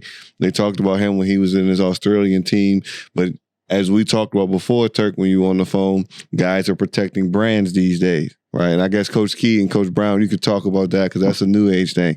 17-year-olds, 16-year-olds playing basketball but protecting their brand in high school and putting that over the game. And that's what people were saying Ben was doing. Really now you got a track record of a guy that he doesn't overcome those tough issues. He's not great in the locker room because the team don't know if they can rely on him, but now he still do $100+ million. So what goes forward? Like, how do you coach that? How do you make an adjustment so your team and him can find a way to come back together? Well, go ahead, Coach.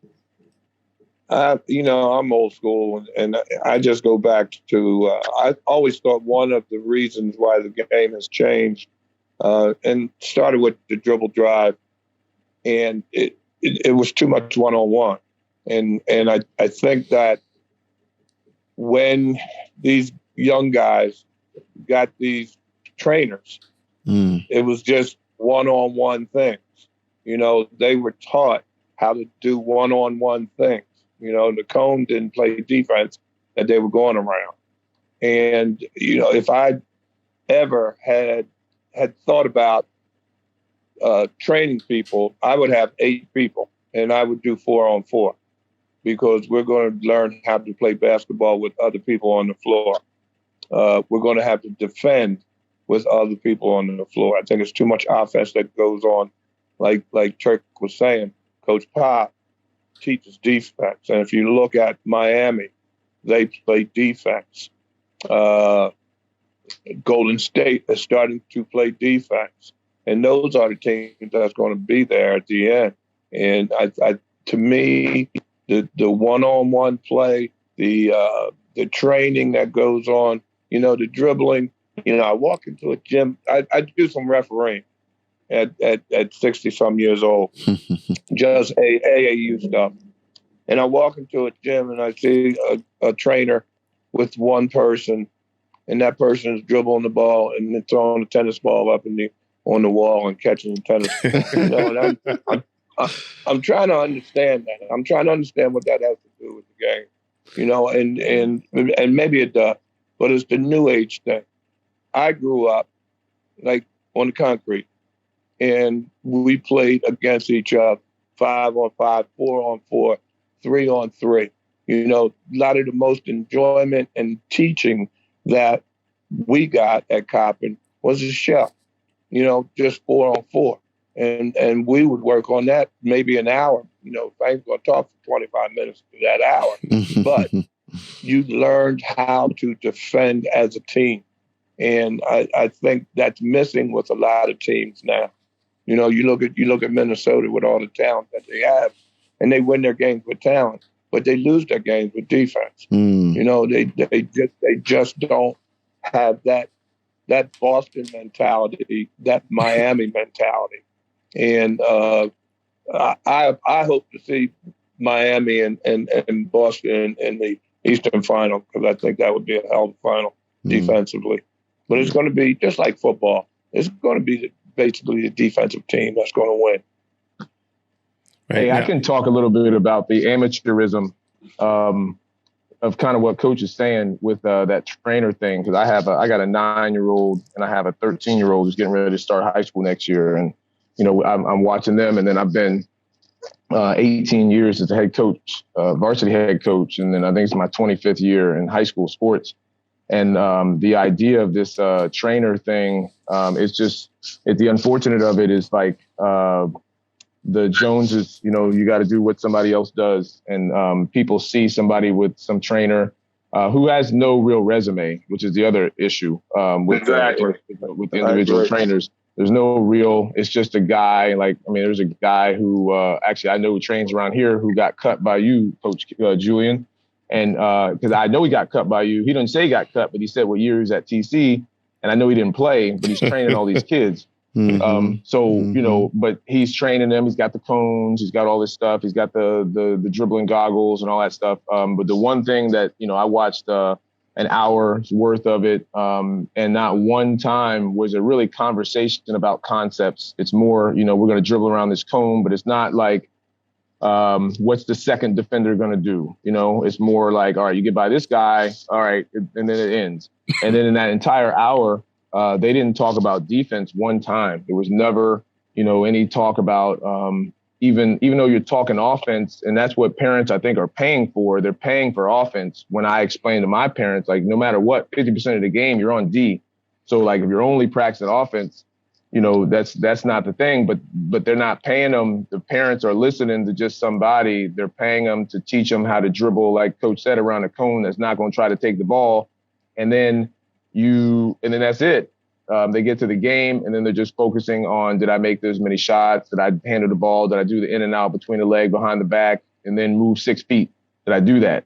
And when I watch like the kids play and the kids that are coming to me, I keep an eye on my middle school kids and my elementary school kids that are coming to me. And the parents, that seems like what they're seeking out. Now, for me, you don't play unless you play D. I mean, you gotta play shell drill. We do zigzag, we pull, we do, all that stuff. And parents are struggling a little bit. And I don't say every parent, but it's just maybe a generational thing, are struggling a little bit because that's not what they see with these individual trainers that they're paying. And it's almost every kid feels like they have to have that trainer now. So Coach Brown, like that, going outside, playing 3-on-3, 4-on-4 in the heat, at least in this area, the DMV area, it is scarce at any, if you can find somebody doing that, just to play basketball unscripted with people that you don't know, and you're trying to come up with an outcome, when in that case it's just simply concepts. It isn't, you're not running a play, you're just running concepts there. And that's what the kids need. And that's certainly what they're not getting. And I mean, I'm not the only high school coach around here talking about it, but like I'm teaching kids shell drill, 9th graders shell drill, and they may have never heard of that before. They never seen it before in their AAU teams and their 6th grade teams and their travel teams. I do think they're doing travel in AAU way too early. They're traveling 4 states to lose by 30. So you could stay around here and lose by 30 doing that. So, I mean, I think I'm concerned for the future of the game as a mass because of some of the people that are teaching it. And they didn't come from a grind of, like you guys are talking about, like the grind of a coaching tree, or even a grind of not a coaching tree, but just a grind of doing it all yourself. Even the new high school coaches, like they're scoff at like sweeping the gym. Like, man, I sweep my floor every day. You know what I mean? Like that's just, it is what it is. And so a lot of the people that are coaching now and some of the trainers now, they didn't come up through anything like that to teach it. And so I think it's, we're talking about Ben Simmons and Kyrie, like, but that age, they're not that old. Like they've been around where, like, if they complain about an AAU team, the coach don't want to make them mad, so they're going to give them what they want because they're afraid that kid is going to change teams, especially when you're in the circuit, stuff, and somebody going from Nike to Under Armour, they're going to kind of appease those kids, whatever. And I mean, I think we're seeing a lot of that from a lot of these kids. They're not kids anymore; they're professionals, but they're still the same person. You talk about Ben Simmons and his track record of all the way back to early LSU days, it's kind of similar now. And I would bet if you tracked it back even further, in his middle school and travel and all that stuff, you'd probably see the same. Yeah. So I think that the trainers, I think that stuff is it's not going away. That's unfortunate. It's not going away. The AAU is not going away because it really doesn't mean anything. AAU, the word doesn't mean anything as it used to be. It used to be elite. It's not elite because every kid plays AAU. And every dad starts an AAU team if his kid's not good enough to play. So it's a whole like foundation issue, I think. Of course, the best player is going to rise to the top and they're not going to be an issue. So it's not even, we're not talking about the top, 50 players in the nation, but just like the regular guys, I think are struggling right now. Well, I'm glad that you guys all brought that up because that's how we wanted to finish up, this opportunity to get together tonight, which is, talking about grassroots basketball. Coach Brown talked about, kids going out and playing on their own and learning from failure and things like that, and having self-awareness in terms of if something doesn't work, what can I do to get better? You only do that by trial and error. Dave, you just talked about only working on offensive moves and not worried about defensive concepts. Well, we all know that most people love the offensive side of the ball, and you have to have a passion to play on the defensive side. And then Turk talked about, people playing ball right now and whether you were good or not, teaching other people how to play the game, but you're shortchanging them by not giving them the full gambit of what it takes to be a basketball player. Because, we do training here. And one of the things that we battle each time is the guys that are on Instagram all the time with these fancy moves, teaching them to 8-year-olds, 9-year-olds, 10-year-olds. And, they always show the kids that are talented. They don't show the kids that suck. The true tale of a trainer is someone who can make somebody, as Brown and Fang did with us, as Turk said, make someone who's not that good better, where they can actually have a chance to be on the court and make an impact. And so with you guys being on this call, you guys are so important to spreading the word in terms of how basketball should be taught. Everybody on this call has their own philosophy, but it basically all circles back to the same thing. Fundamentals. Because, you think about the guys training. It's okay if you have one kid and you got a cone out there and you're teaching a move, but it's a progression to that move if it's an elite move. If that kid can't make a left-hand layup, they shouldn't be doing a Euro step. We all know that. But we encounter that stuff. And so, for the trainers out there that are listening and the players as well, if someone's teaching you the game and they're showing you a particular move and they're not showing you when to make that move, where to make that move on the floor, how to make that move and why to make that move, then you probably need to find someone else. If they're not talking about why you would make a secondary move off the first move based on what the defense is trying to take away, you probably need to find someone else. So everything that you guys said, we're so appreciative for you giving us your knowledge. And, it's going to really, really help us with our players in this region of the world because basketball is so young. But the same problems you guys are experiencing, it's all across the globe. Grassroots basketball. Hey, Joel. Yes. This is Coach Skeets. Yep. I just got one quick thing if I can interject. Yeah. Oh, yeah, for sure. Trainers have always been in existence. Just like Stu talked about John Harnett. Kitchen. Worked out. Exactly. And so there's trainers and then there's enablers because what you're teaching, what you're training them to do has to translate to the actual game. Right. These guys with Brown, the balls and the tennis balls, how does that translate to the game of basketball with the 9 other dudes out there on the floor? Right. That it's not only telling them what they're good at, but when you're training them and teaching them, what do they need to work on? Right. What are they not good at? What do they need to develop? Right. It's their shot, their fan, their defense. So you have guys like Ben Simmons, because of the money that's involved. Like Turk said, it's $1 billion business. Basketball is a business. Sports is a business. They're building facilities because sports, parents are paying, which is not, there's nothing wrong with that. It used to be funded by the local governments the city and the county and the state would, fund recreational sports. But we have enablers.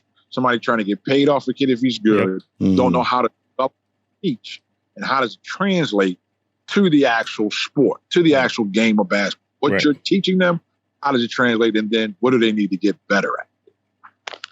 Fact. And I'll say this. Yes, there were trainers. There's always been trainers because John Harnett, is Turk mentioned, but there weren't as many trainers. And the reason why, because you think about guys like John Harnett.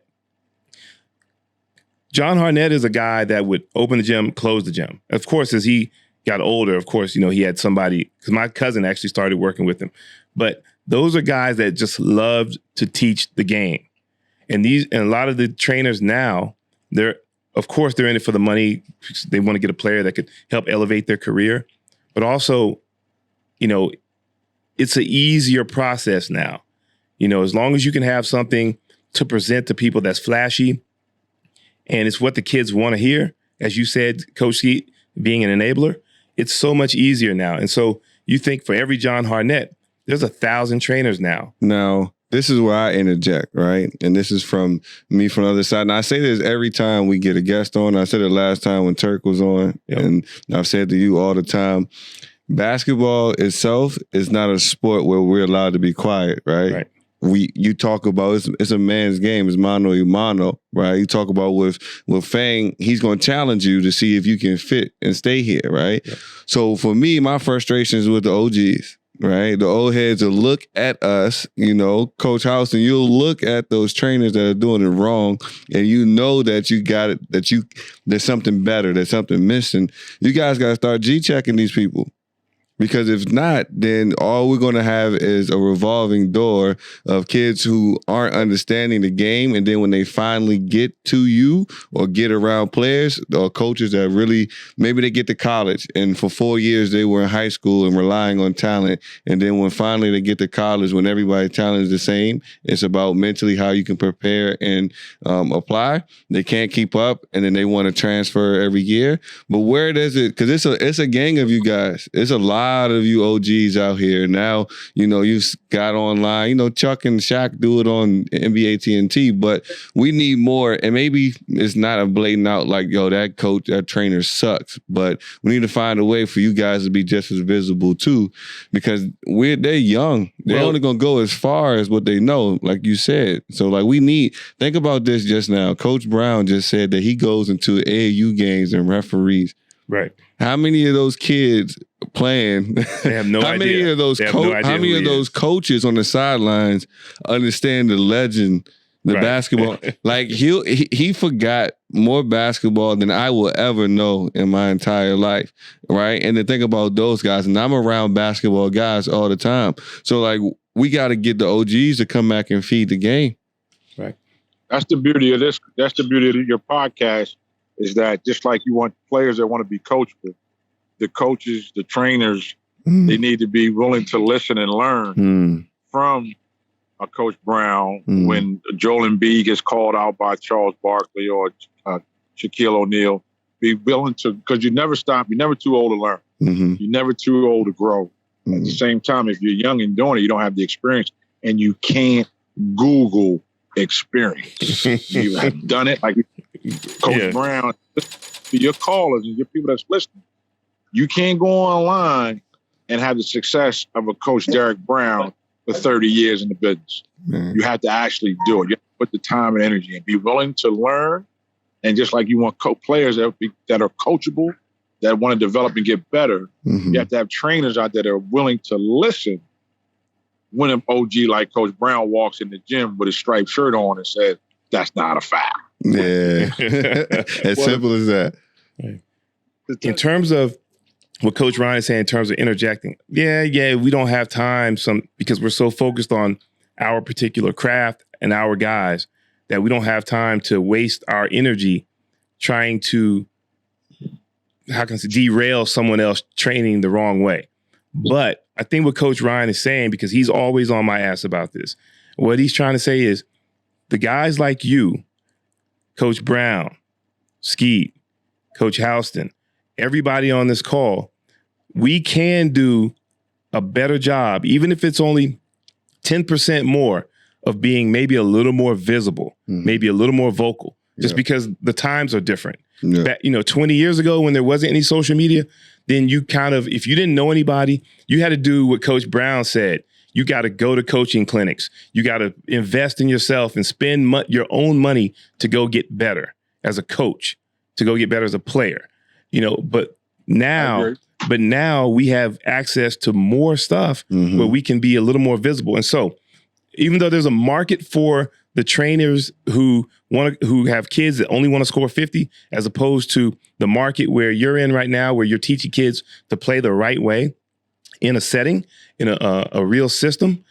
If you're a little more visible, you could potentially close that gap just a little bit at a time and actually help the grassroots level of basketball as a whole. Exactly. And so that's what he's talking about, because we talk, he probably beats me in the head every day about this stuff. Coach, you got to do more. You got to do more. You got to be more visible.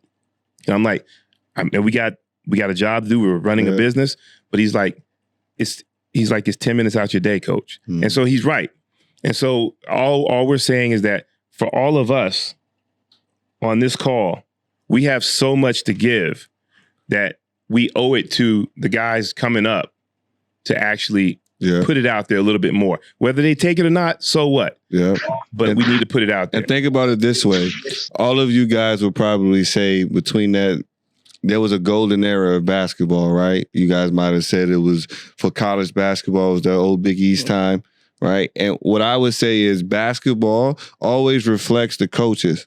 It always reflects the coaches of that era, and even at the grassroots, right? Because from Boo Williams to Mac Irvin to whoever was at different places regionally, they always dictated the way the game was going to be, and they gave the solid foundation. So when those guys got to Boeheim, and when they got to Thompson or whatever, it was a certain standard already set, and they just took them to the next level. So right now, with what we complain about with players and everything else, we kind of, our old heads or our next generations of coaches are going to dictate where that next generation goes.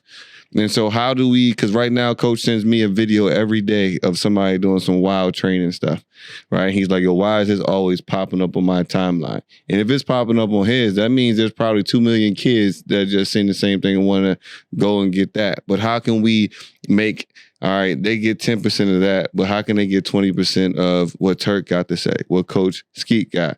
And how do we get somebody to put more of what Coach Brown got in his brain on TV or anywhere on social media so we can kind of circumvent that and make it balanced? Because if that happens, then we're talking to a different crop of young basketball players, because everything comes back around, right? It's like fashion. I know you guys seeing a lot of the stuff that these guys are wearing these days, and you like, man, they looking like the Isley brothers in the 70s, right? And so basketball got to, at some point, come back to that, but we got to do that work ourselves, and we got to get the old heads to come in and find just that. It might be just 10 young dudes that want to listen, but once you can start to put 10 of them out there and start to change, it can really make a difference. Hey, can you all hear me? I know something that Coach Brown said that he grew up with going to like coaches clinics. I know that's something that I have to look in the mirror myself, and I know the pandemic hurt, but I mean, grassroots and locally, I do a lot of coaching clinics, or I used to do a lot of coaching clinics for the youth coaches. I mean, and some of the youth coaches, I don't know if they're all the trainers and everything. I don't know if all the trainers are coming to those things, but a lot of the grassroots, all the way 9 years old, 10 years old, like those coaches don't really know. And I think you're talking about the OGs. I think a lot of us, and I'll call myself one as far as a coach in this area, we have to do a good job of reaching out. I have my current staff, how I wanted it at Coppin. I have, I just wanted all that family, the way Coppin always felt like old heads coming back and it was always family. I got 4 coaches on my current staff right now that played for me, and I have 7 that I've coached before that have coached for me. So we're trying to just get out and like at least show the kids, like the younger, like you're saying, the younger coaches start from some age, right? Yeah. That guy might be 20 years old right now, right? He might be 18 years old right now, being introduced to some skill or drill that he's never seen that's actually applicable, and not the Instagram, double ball drills and spin and shoot things that they see. But I think that starts it. is having some type of a clinic that people are used to going to and just picking stuff up. I mean, that's how I did as a coach. And I think Now, I don't know if all coaches Houston. do that. Now, Hey, Davey, let me ask you a question. hold on, Houston. I'm gonna pull What your happened? card right now, Houston. So between you and Coach Bentley, and there's probably a couple other coaches right there. The DMV, we probably got the best talent basketball wise in the area. We should have the best coaches coming out there next. I said that for sure, including Philly and Jersey, but that's another talk though. But Houston, between you, Bentley, and there's a couple other guys there. If Coach King was still there, you guys could be dictating and nurturing that next group of coaches. Between you two and what you guys have done at Wakefield and Westpo, especially as OG black coaches, a clinic with guys that like Trey Ford and some other people, you guys could really set up that next generation, especially in our neighborhood. Hey, real quick. All right. But you know what? That's Ryan. That's a good idea, man. That's actually a really good idea. That I think I will. I'm on a group chat with all the black coaches in the area, and it's not that many of us. But just like the NFL and some other that keep recycling a lot of coaches to go back and coach, and a lot of us young guys aren't really getting a lot of chances. And you are sharp about it. The DMV right now, I mean, you look at the NCAA tournament, man, there's tons, all these kids is coming from around this area. Man, it's been like that since 2008, man. We've been killing this in 2008. Yeah. It is what it is. Agreed. It's been like that a minute. Yeah. It's certainly been like that a minute. But I think you're right. Some type of coaching clinic like that is something necessary. I think those trainers, though, need to be the ones. I think the problem is, I think there's a lane for everybody. Yeah. Like, there's a lane for the trainers. There's certainly a lane for them. Like, there's a lane for a kid learning how to dribble the ball, and now knowing how to cross over and backpedal and cross over and all that stuff. And there's certainly a lane for that. But that same person might not also know how to construct a press offense. Listen, it's a relationship thing though. The trainer and the coach should have a relationship. The trainers should know the coaches that are locally. All right, well, let's put it like this. When you had, what's the big fella's name that's at Arkansas State? Big Jonas. Jonas, right? Yeah. You coached him. You coached against us at TC, but when he needed some extra help outside of that and you needed a trainer, who'd you send him to? Yeah, it's you. You said you're right. No. So that's the relationship right there. So you all, like Doug Craig would always send his guys to me. Bentley would send his guys to me. So you guys starting with the black coaches in the area, Coach Bentley and those guys, and you guys start to build, eventually you'll get one or two trainers. And all we need is a start. Yeah. That's all we need is a start. Yeah. And eventually it'll change for the better. Yeah. You know, you're not going to save everybody. We know that. You're not going to change everybody's mind. But the fact that you can help basketball as a whole a little bit at a time is worth more than not doing anything at all. It's saving all of that positive energy and knowledge you have, you know, to within your program. Yeah. So we just got to start somewhere. And I say this one last thing, because I know Turk want to get in. Like obviously you got the mental Rolodex of Coach Dick Brown. Yep. And Wolf Fang, right? And Coach Fang Mitchell. Like, think about how much information that you're wealthy. You are rich. You are rich with information, and that all of those coaches right there, they just need a tenth of it, and it'll change a kid's life. You know? But we got what, 8 minutes left? Man, we got like 6 minutes. 6 minutes left. So we're gonna do a little round table and let you guys have your final say so or anything that you want to say and pass off. Coach Brown, we'll start with you. Then we'll go to Skeet, and then Davey, and then Coach Turk. Well, been enjoyable. I've actually learned a little bit today. I'd just like to end in saying that was a pet peeve of mine, you know, these personal trainers and everything. And I'll say it again, if I ever started anything, and I would say this to any trainer, I would start with 8 people and we would shell and we would learn how to play the game of basketball 4-on-4. But we did a lot. Even when we went 5-on-5, we ran up and down. Well, I ran up and down the floor with the guys and with the girls and talked up and down, up and down. We would stop it when there was a problem, but more times than not, we allowed it to just go on. Talk about it a little later. But I think you have to, get into the game. Mm-hmm. Get into the game and maybe get back to some, individual things after that.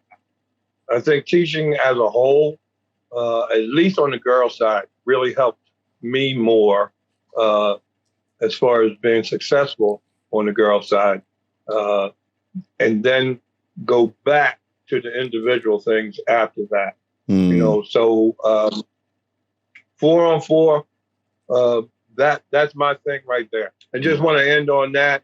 And again, I enjoyed myself this afternoon. I think it's nighttime where you guys are, but all success to you. Thank you so much, Coach. Thank you. Appreciate you as always. Skeet, you got 1 minute? Real quick, yeah. Just I learned from Coach Brown. Honestly, when I was a high school coach for 4 years, sat at his knee and learned for 3 years. So the first 7 years of my coaching career, I was taught by Dick Brown, Nate Blackwell, and Fang Mitchell. And the one thing I've carried with me too, always in basketball, is toughness and intelligence. Toughness and intelligence, not so much just a fighting a guy, but a mental toughness to overcome adversity, dive on the floor for loose balls, do whatever it takes to win, and an intelligence to know just how to take whatever's being taught and translate it to the game of basketball. And like Turk said, a lot of things you're taught in basketball also pertain to life, and they can help you be successful in life. So I want to thank Coach Brown. It was an honor to be on here. But those two things, toughness and intelligence. Does he cheer for the guy when he comes out the game? Is he coachable? Does he listen to his coaches? Does he sit next to the coaches or by himself? All those little things. As a coach, I still look for today, and with training and coaching, are toughness and intelligence. You guys are doing a great job. I got to connect you with my cousin over there. He's with the Sylvan Learning Center over in Dubai, Jules and Ryan. So I'll make sure you guys get connected. Oh, yeah. And I look forward to being back on again. Yeah, for All sure. right? Yeah, we'll definitely make that connection. Appreciate you, big guy. Thank you. All right. We'll end it off with Turk and Coach Houston. One, being here, being able to be on this call, my story, even just to be on this, is like so much different than everybody else's story. And the main thing, I tore my ACL at Coppin, and I think and Coach Brown doesn't know really, but I became a coach just listening to him and Nate. Nate Blackwell, just every single day, I had pumping ice to my knee for an hour in there and just listening to these guys. And I never really knew intelligence of basketball, still listening to them and realized like it's a chess game, and to me, the chess of it is the coolest.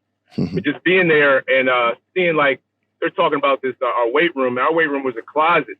Like just some of the stuff that we had, we're a 15 seed, like just going and seeing all that happen, made me realize as a coach now, like there's truly nothing that I can't do. Like I really don't believe that there's really a limit, because we should have had a ceiling. Like there should have been a ceiling at Coppin saying like, look at this little room. You guys can't do this. You can't do that. You got one dorm.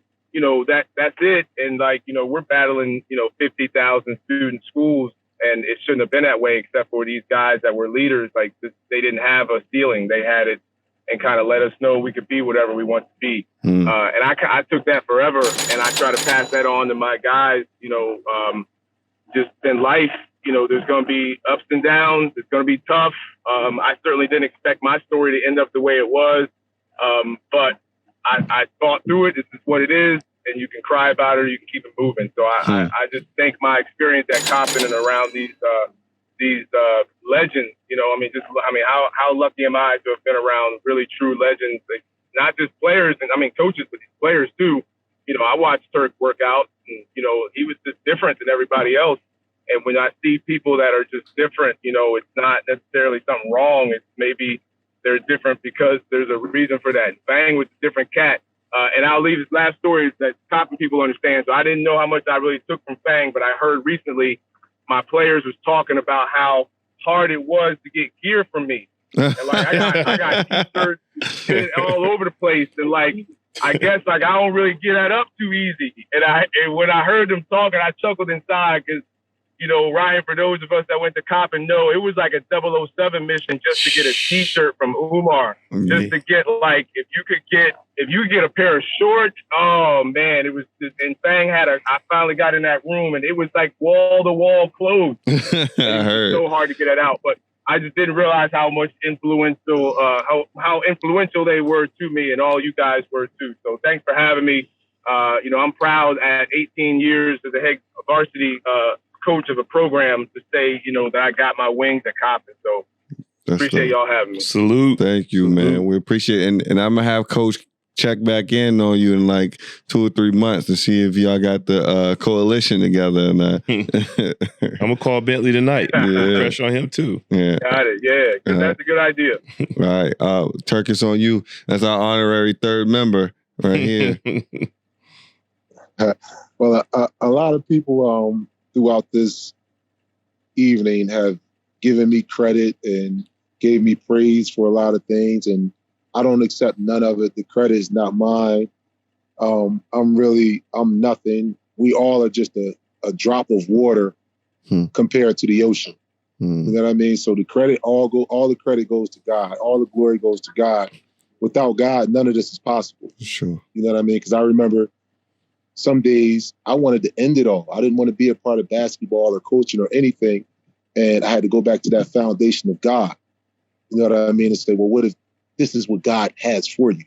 You know, so all the glory goes to God because nothing's possible without him.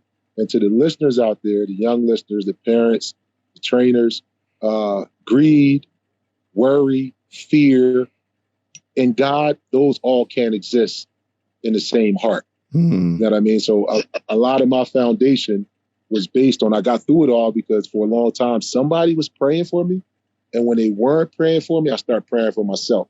You know, so I learned to give the glory to God. And then that's how I was able to encounter and overcome all the obstacles I faced. You know what I mean? And another thing I want to say to the guys, the young people across the world, set a goal. And don't negotiate the conquering of that goal with nobody. Not with your family, not with your friends, not even with your own self, not even with your own feelings.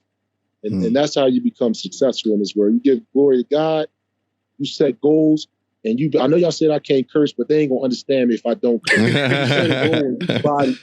You set a goal and you body the shit out of that motherfucker. You don't negotiate that goal or the conquering of your goals with nobody because they're yours. And I want to thank y'all for having me, man. It was a pleasure. The pleasure was all mine, and I'm in tune for the next one. Anytime you guys want me on, just give me a call. I mean, and I'm all down for it. Well, thank you, man. Sure. We appreciate you, man. We appreciate you, man. As always, it's always dope to be able to sit and be a sponge to a conversation like this with some guys like you. And then also to be able to share some input from a younger perspective. I appreciate you guys. I hope the individuals that have the opportunity to interact with you all on a daily basis appreciate you. Yep. If they don't tell you just off this one interaction, I appreciate you guys. You guys helped shape the OG that I have over here with Coach King, and every day he's changing some lives of some kids and some parents in ways that they never expected. And a lot of it has to do with what he experienced at Coppin and what he developed with the brotherhood that you guys have. So thank you guys for joining the BTG Nation and sharing some love. We appreciate you. Share it around everywhere when the episode drops next week. You guys stay healthy, stay safe, and keep going. All right, fellas. Appreciate you guys. Appreciate you. All right, y'all. It was a pleasure, man. Thanks for having me. Yes, sir. Stay safe out there. You too. All right, guys. Bye-bye.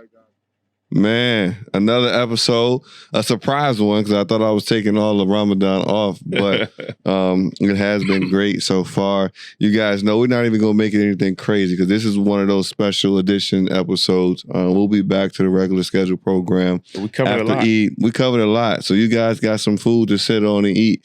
And so we'll get back to regular schedule program after Eid.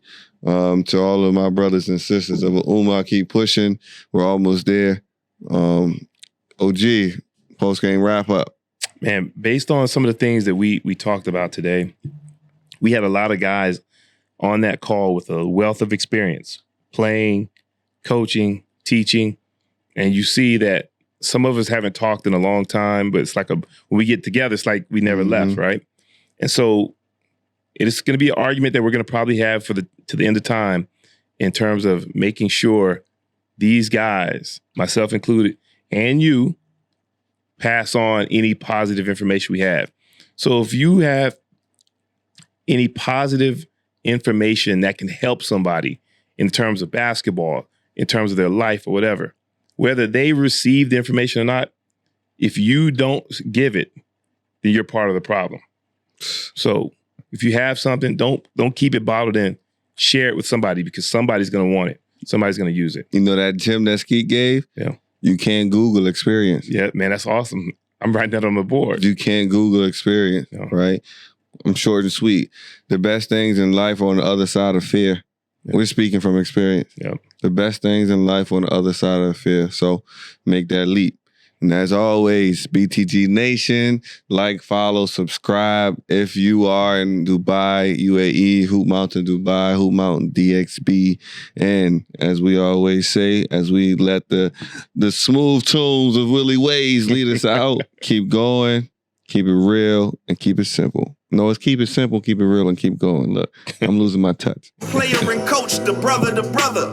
They both got views that you need to discover. From sports, current events to just life talk. Whether you on a fast break or a nice walk, gotta tune in. You already know, G. This BTG Nation and you one of the homies. Just tune in. You already know, G. BTG Nation, the other ones in the nosebleeds.